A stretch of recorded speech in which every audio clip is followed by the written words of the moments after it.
মৌসুমী বায়ুর প্রভাবে রাজ্যের বেশ কয়েকটি জেলায় দুদিন ধরে ভারী বর্ষণ হয়েছে। খোয়াই জেলা, পশ্চিম জেলা, ধলাই জেলায় কার্যত ফুলে ফেপে উঠেছে নদীর জল। প্লাবিত হয়েছে নদী তীরবর্তী এলাকা সহ অন্যান্য স্থান। বহু মানুষ ঘর ছেড়ে আশ্রয় নিয়েছেন শিবিরে।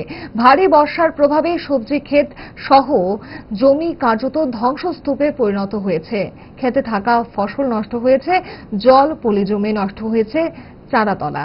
জমিতে জল দাঁড়িয়ে পড়ার দরুন ব্যাপক ক্ষতি হয়ে গেছে ফসলের। এই পরিস্থিতিতে মাথায় বাজ পড়ার মতো অবস্থা প্রান্তিক কৃষকদের। ক্ষতিগ্রস্ত তেলিয়ামুড়ার 22 ঘড়িয়া এলাকার সাধারণ প্রান্তিক কৃষকরা। ফসল নষ্ট হওয়ায় ভারী আর্থিক ক্ষতির মুখে পড়েছেন সাধারণ কৃষকরা। সংবাদ মাধ্যমের সামনে ক্ষতিগ্রস্ত কৃষকরা জানান,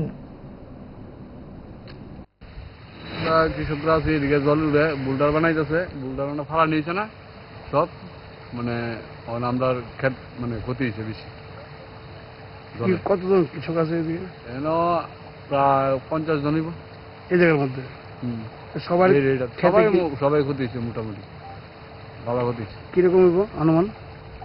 অনুমান তো ধরো না, কারকল আছে, শসা আছে, ঝেঙ্গা আছে, পটল আছে, সব আইটেমেরই মানে জিনিস আছে। সবাই যার যার আইটেম করছে। প্রায় একজনে তো 50,000, 40,000, 60,000, 70,000 এমন।